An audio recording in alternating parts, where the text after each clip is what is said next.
Bismillahirrahmanirrahim. Assalamualaikum warahmatullahi wabarakatuh. Mudah-mudahan saudara pada pertemuan kali ini tetap dalam keadaan sehat, nyaman, dan segar bugar. Baik, sesuai dengan janji saya pada pertemuan yang lalu bahwa kali ini kita akan bicara tentang hak milik. Jadi bukan besit, tapi hak milik dulu. Karena sekali lagi menurut saya bahwa besit itu adalah bayangan dari hak milik. Jadi kita harus pelajari dulu hak milik, nanti berikutnya baru besit. Membicarakan tentang hak milik ini sangat penting karena setiap orang itu selalu atau kebanyakan lah itu mesti mempunyai milik, terutama benda. Tetapi boleh jadi bahwa seseorang yang memiliki kebendaan tersebut secara teoritis tidak tahu isinya apa, hak miliknya itu berupa apa. Oleh sebab itu pada uraian kali ini saya ingin tekankan bahwa kalau seseorang itu mempunyai hak milik, lalu isinya apa sih? Di dalam KUH Perdata, saudara nanti bisa melihat perumusannya di dalam pasal 570. Ini bicara tentang hak milik. Nanti saudara juga di perkuliahan hukum agraria, saudara juga bisa mempelajari tentang definisi hak milik menurut versi Undang-Undang Pokok Agraria, lalu bandingkan. Dari sisi substansi perumusan itu nanti saudara akan tahu seperti apa. Baik, kita akan memulai uraian hak milik ini. Jadi sekali lagi, saudara harus dengan sederhana mengingat-ingat kalau saya punya hak milik ini apa sih isinya. Lihat di pasal 570. Kalau saudara sudah membaca pasal itu, saya akan membantu untuk menyederhanakan isinya.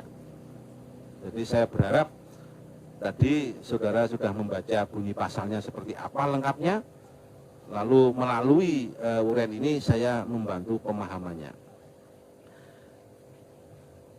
Yang namanya hak milik itu berisi suatu hak untuk, ingat-ingat untuknya ini ada dua hal. Hak milik itu berisi hak untuk yang pertama itu menikmati kegunaan benda secara luasa. Ingat, kegunaan berarti fungsinya. Benda yang saudara miliki itu apa? Fungsinya apa? Maka saudara punya hak untuk menikmati kegunaannya. Di samping itu, hak milik juga berisi suatu hak untuk berbuat bebas atas bendanya dengan kedaulatan penuh. Nah, jadi berbeda ya. Yang satu isinya adalah hak untuk menikmati kegunaannya, fungsinya. Sedangkan yang lain isinya adalah berbuat bebas terhadap bendanya. Nah, berbuat bebas itu seperti apa? Kalau menikmati, saudara sudah bisa membayangkan, menikmati fungsinya, bukan merusak. Kalau merusak bukan fungsi itu. Lalu yang berbuat bebas itu seperti apa? Berbuat bebas itu bisa kita bedakan berbuat bebas secara material dan berbuat bebas secara yuridis. Nah, dari sini saudara punya gambaran bahwa kalau seseorang punya hak milik, maka ia mempunyai hak menikmati kegunaan bendanya, ia mempunyai hak untuk merawat, bahkan merusak. Yang ketiga, mempunyai hak untuk berbuat secara yuridis atas bendanya. Misalnya apa? Berbuat yuridis itu memperalihkan. Memperalihkan itu genus. Di dalamnya bisa menjual. Itu termasuk memperalihkan. Menukarkan. Menghibahkan dan lain-lain. Hak miliknya dialihkan. Atau kalau hak miliknya tidak dialihkan, saudara juga bisa berbuat yuridis dalam bentuk pembebanan atau penjaminan bendaan itu atau hak milik itu, gitu ya. Jadi itu definisinya. Definisinya seperti itu. Nanti coba saudara, biar saudara mendapatkan pemahaman yang baik, yang menyeluruh, saudara bisa membandingkan definisi hak milik di dalam Undang-Undang Pokok Agraria. Di dalam pasal 570 itu, di samping memberikan suatu perumusan atau definisi, ternyata juga memberikan pembatasannya. Apa pembatasan hak milik? Kata pasal 570, yang pertama itu tidak boleh bertentangan dengan undang-undang atau peraturan perundang-undangan. Yang kedua, hak milik juga dibatasi, berarti penggunaannya dibatasi, tidak boleh mengganggu hak orang lain. Yang ketiga, ada kemungkinan dicabut haknya oleh negara. Ini pembatasan hak milik yang ada di dalam definisi pasal 570. Ternyata di tempat lain juga ada pembatasan di luar pasal 570. Misalnya tentang hukum tetangga. Ini sudah apa namanya, kelihatannya sudah masuk di dalam hukum agraria. Jadi kalau ini saya bicarakan juga sebenarnya bagus, sebenarnya pembatasan tentang hukum tetangga, waktunya nggak cukup. Kemudian yang pembatasan yang berikutnya ini, yang ini berkembang di dalam praktek dan jurisprudensi, yaitu pembatasan hak milik tentang penyalahgunaan hak. Ingat istilahnya, penyalahgunaan hak. Nanti di hukum perjanjian saudara juga akan menemukan istilah yang mirip, jangan sampai keliru, yaitu penyalahgunaan keadaan. Berbeda. Kalau penyalahgunaan keadaan ada pembicaraan di buku 3, tetapi kalau membicarakan penyalahgunaan hak itu di buku 2. Beda ya. Ini mengenai definisi dan pembatasannya, maka saudara sekarang sudah punya gambaran. Hak milik, benda yang saudara miliki itu berarti saudara punya hak apa saja. Sekarang sudah tahu. Ini secara teoritis begitu. Berikutnya kita akan bicara tentang kesimpulan atau pemahaman yang lebih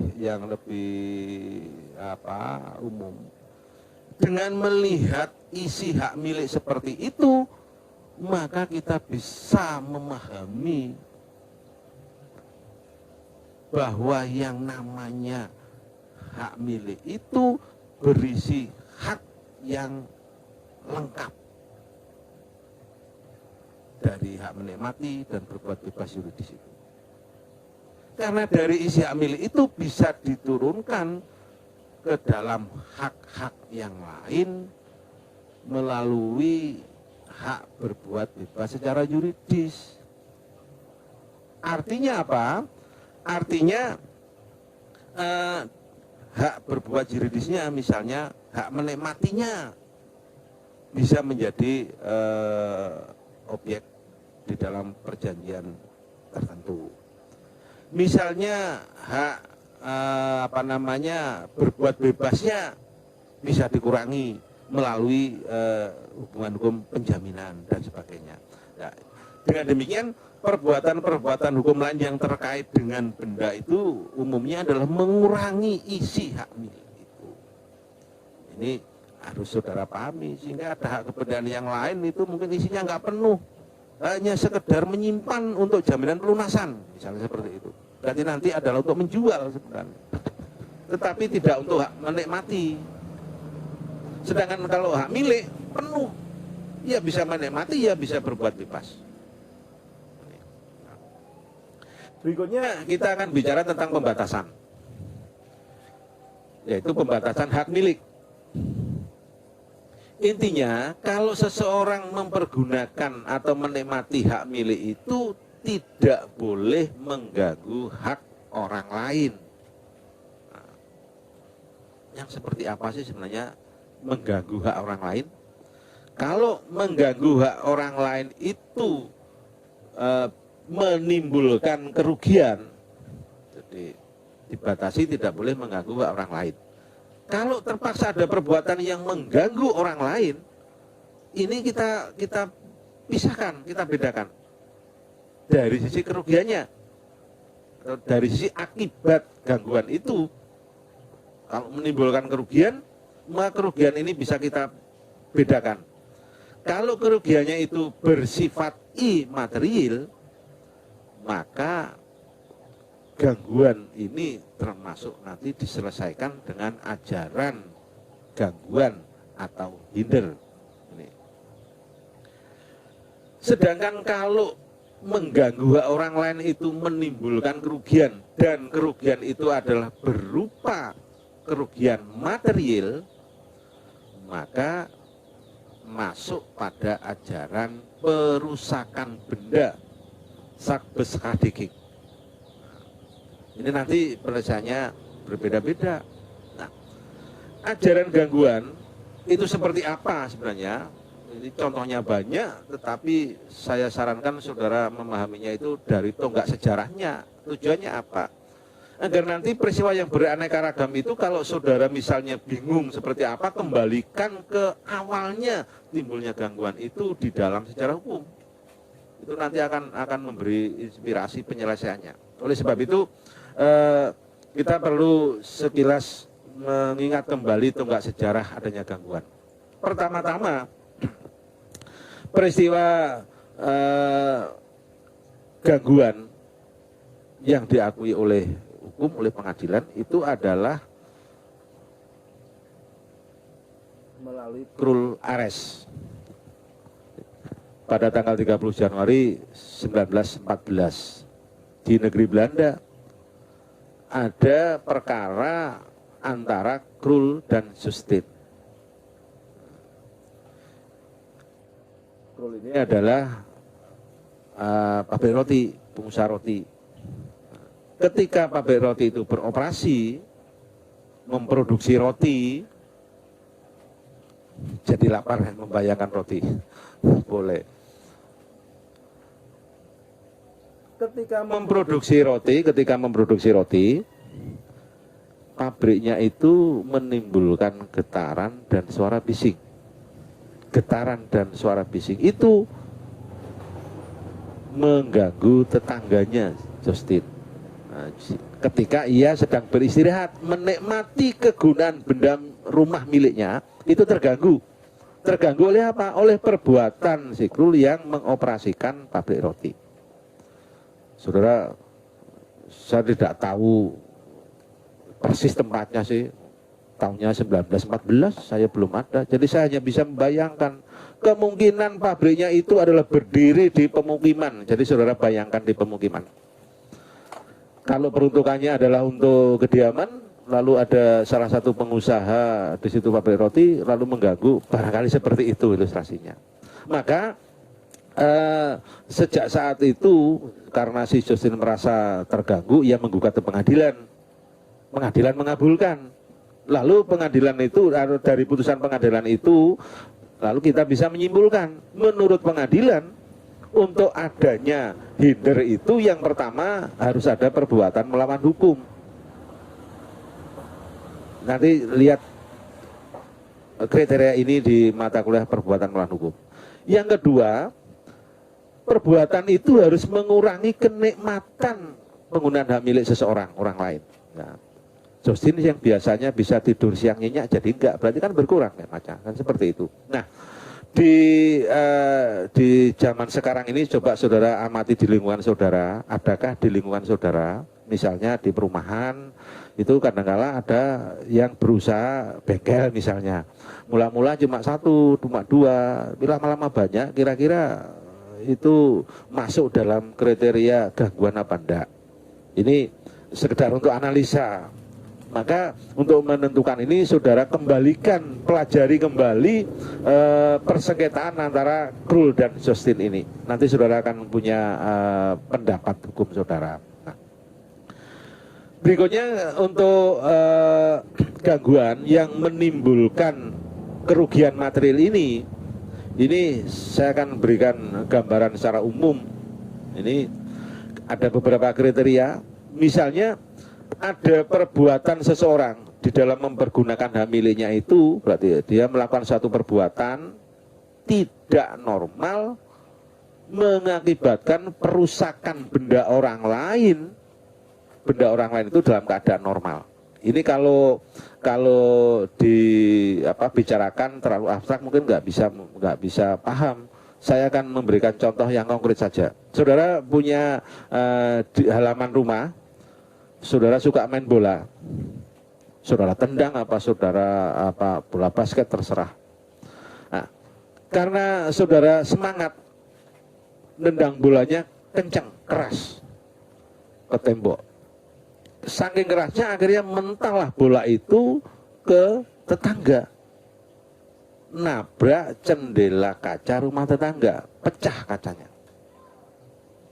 Nah, ini contoh bahwa perbuatan saudara main bola itu tidak normal. Karena apa? Terlalu kenceng. Kalau nendang kenceng di lapangan boleh, itu normal. Tapi di halaman rumah harus terukur.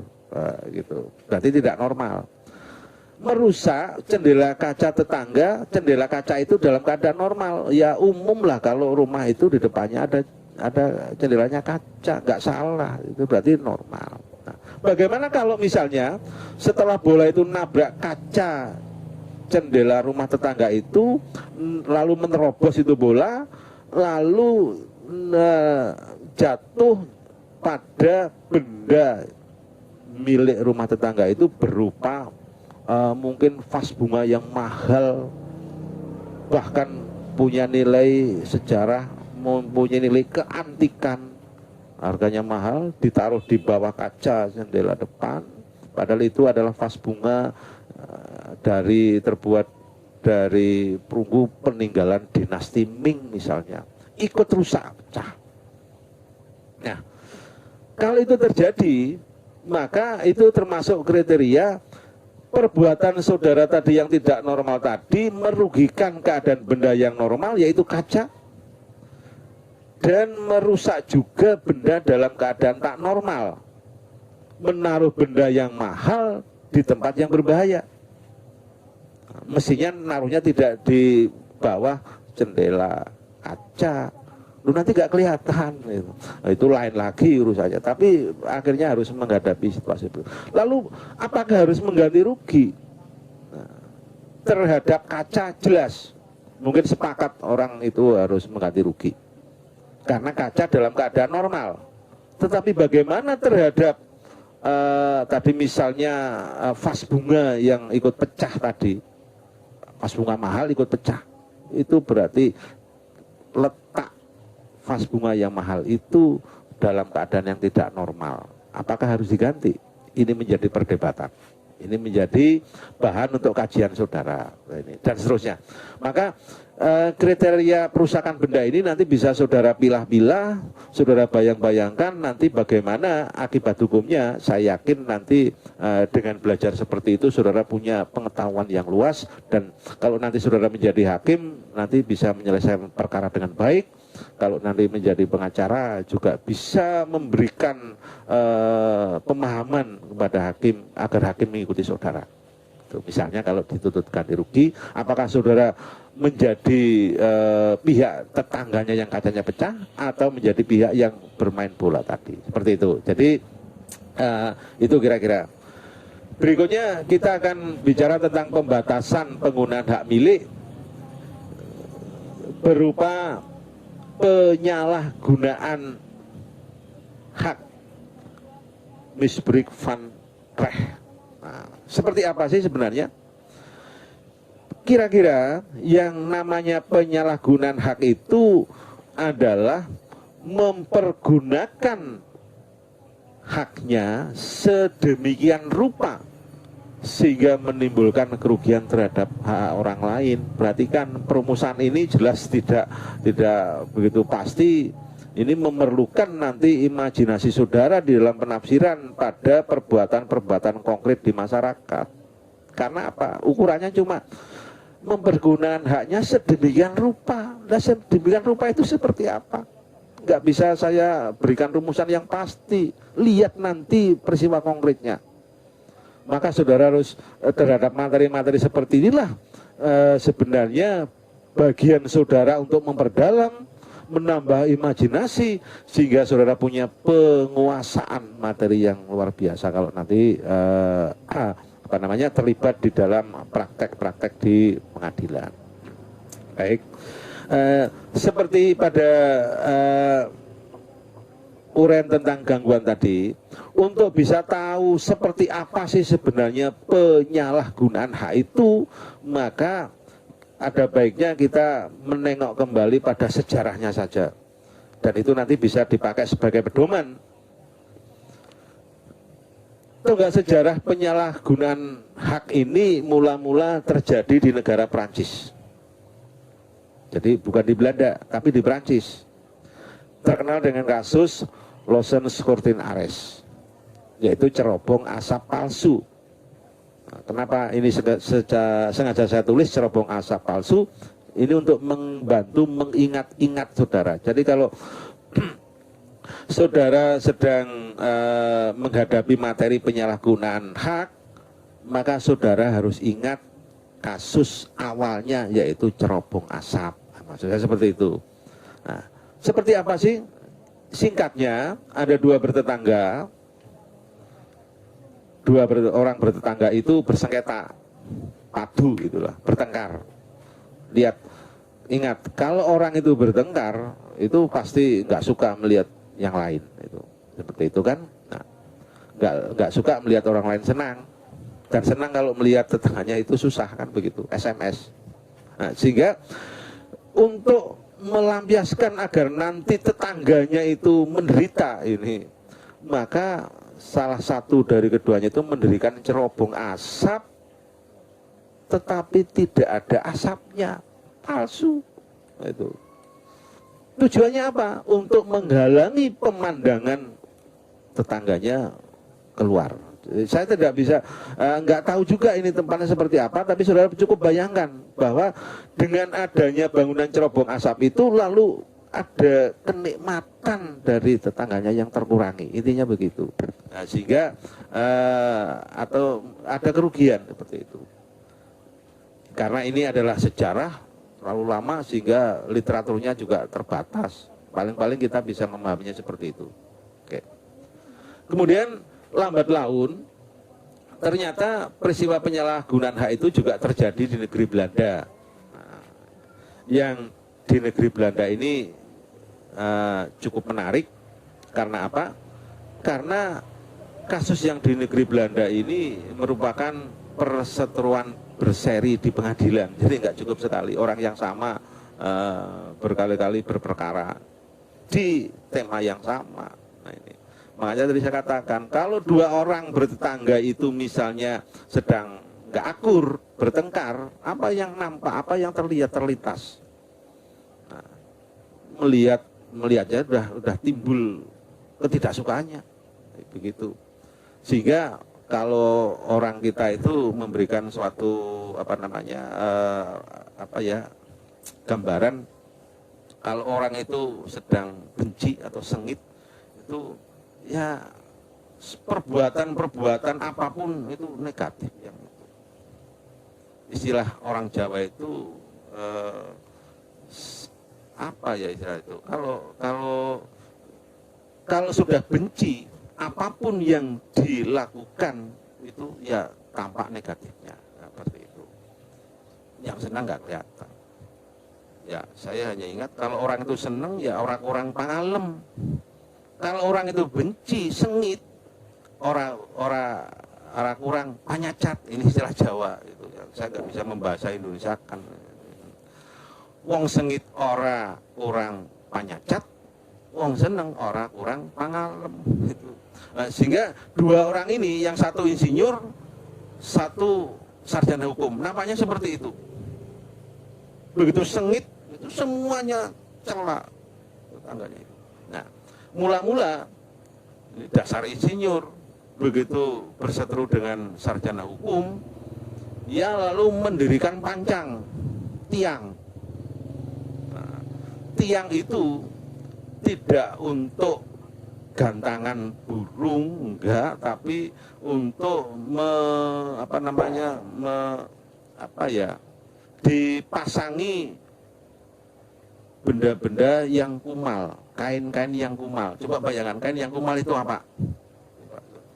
Sarungnya sudah sobek lusuk, lap, mungkin dipasang di situ. Sehingga ketika si sarjana hukum ini hendak ngopi, minum teh, itu terganggu oleh pemandangan di tiang itu yang luar biasa. Saudara bayangkan sendirilah, saya kalau di kelas yang tatap muka mungkin saya akan ngomong apa adanya, tapi di sini cukup saya memberikan rambu-rambu saja. Jadi hal yang kumal. Kalau di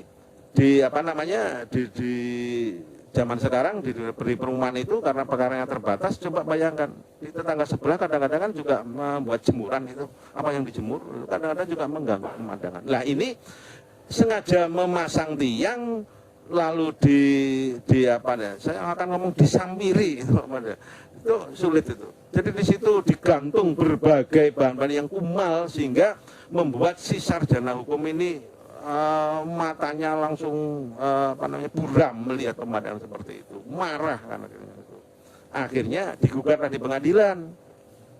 Sarjana hukum menang, maka tiang harus dirobohkan, hal yang mengganggu dihilangkan.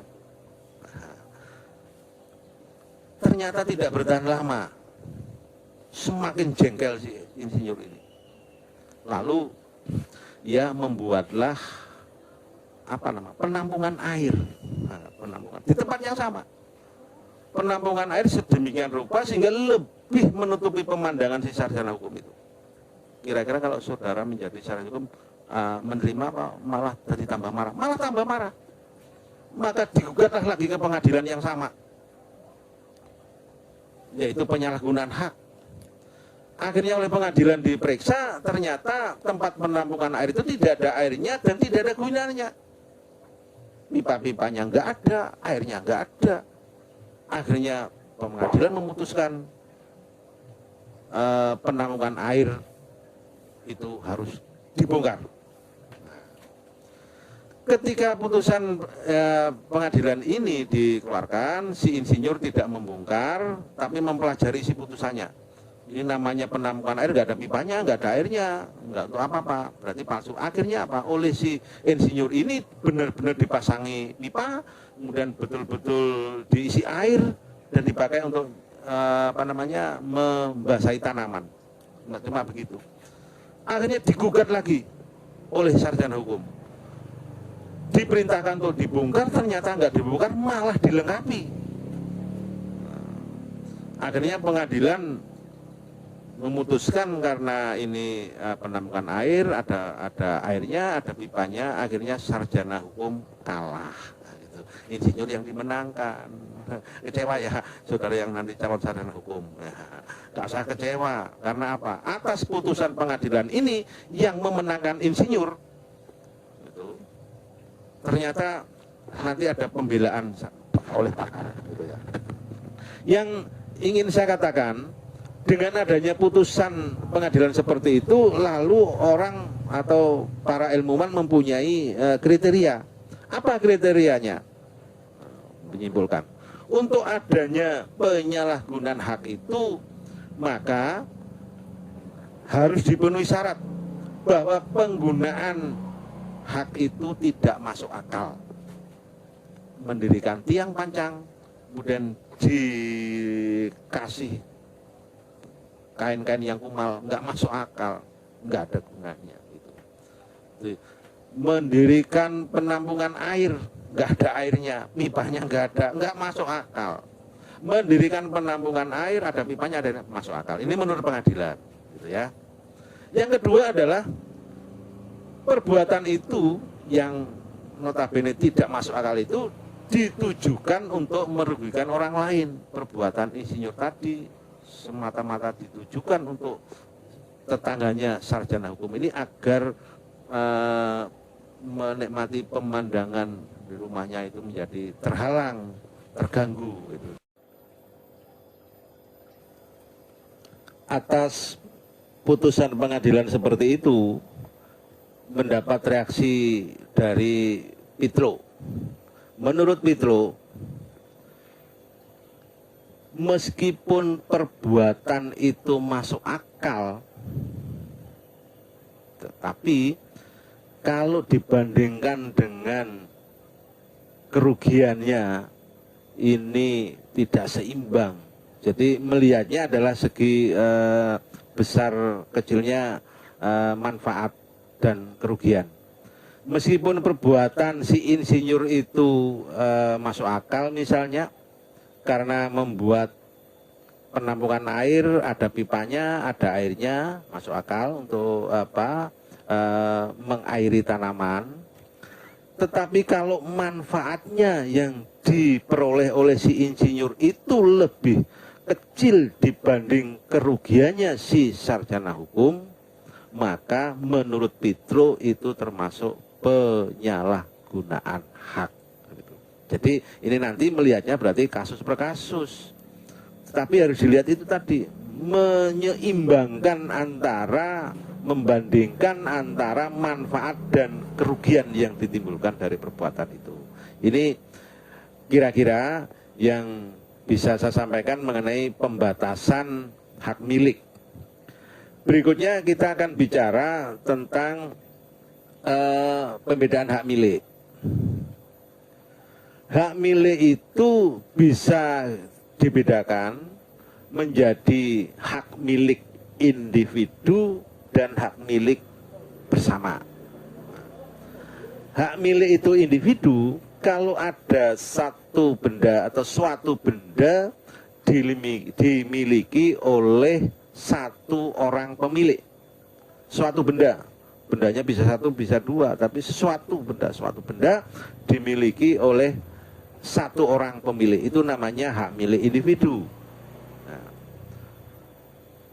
berikutnya ada hak milik bersama.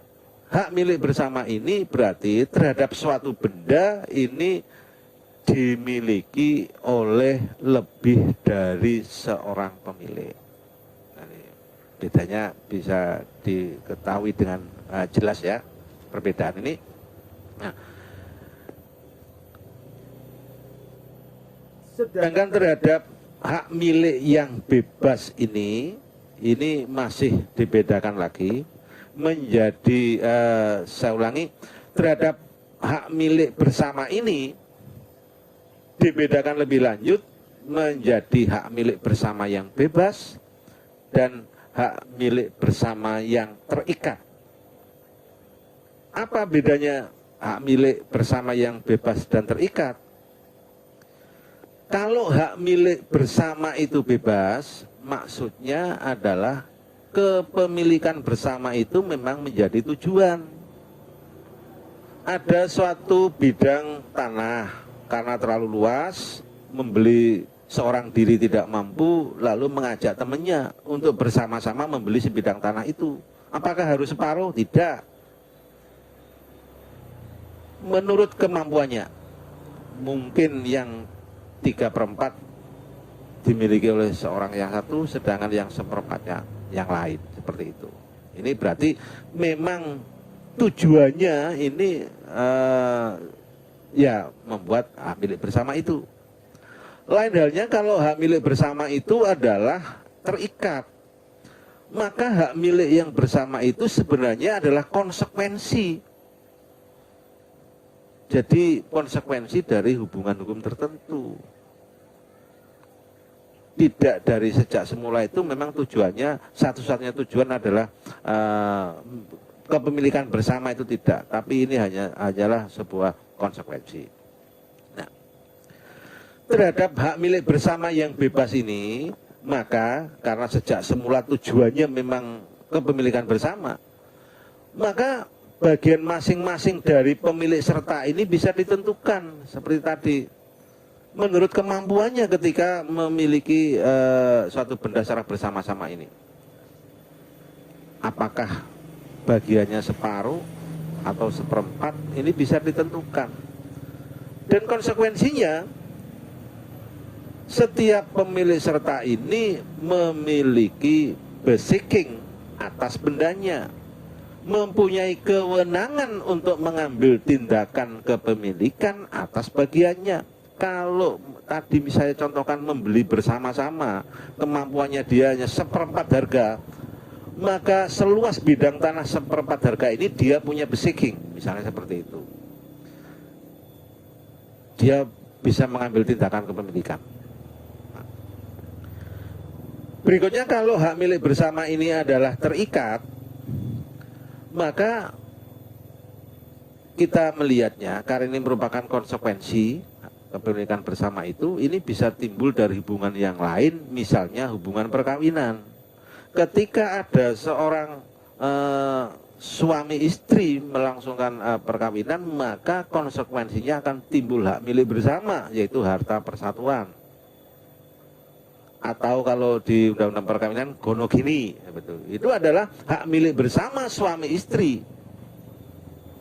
Nah, hubungan hukum yang menimbulkannya adalah hubungan perkawinan. Contoh yang lain misalnya peristiwa kematian, ini menimbulkan kepemilikan bersama atas harta warisan bagi sesama ahli waris. Begitu. Oleh sebab itu, karena ini adalah kepemilikan bersama ini adalah konsekuensi, maka hak milik bersama terikat ini dicirikan bahwa bagian masing-masing pemilik serta ini tidak dapat ditentukan. Jadi ini teknis yuridis. Misalnya harta bersama suami istri, mestinya secara nalar kalau itu hanya dimiliki oleh berdua, suami atau istri, mestinya kan dapat separuh-separuh, mestinya. Tapi itu tidak bisa dikatakan seperti itu. Kenapa?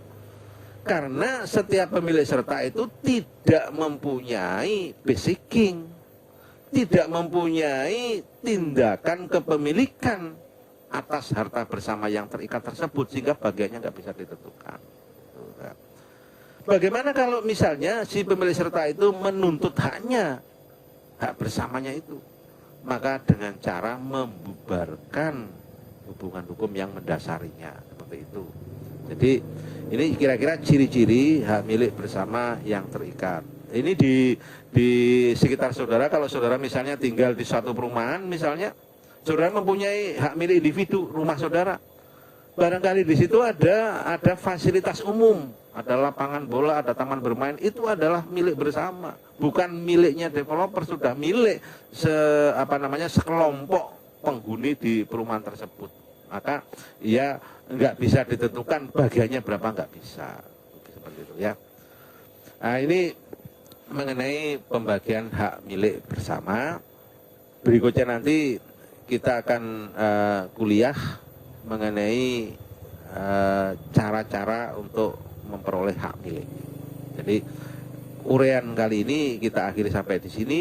Nanti berikutnya, pada pertemuan berikutnya, kita akan bicarakan tentang cara-cara memperoleh hak milik. Khususnya nanti yang akan kita bicarakan adalah masalah levering. Gitu. Baik, terima kasih. Ini yang bisa saya sampaikan. Kurang lebihnya mohon maaf. Assalamualaikum warahmatullahi wabarakatuh.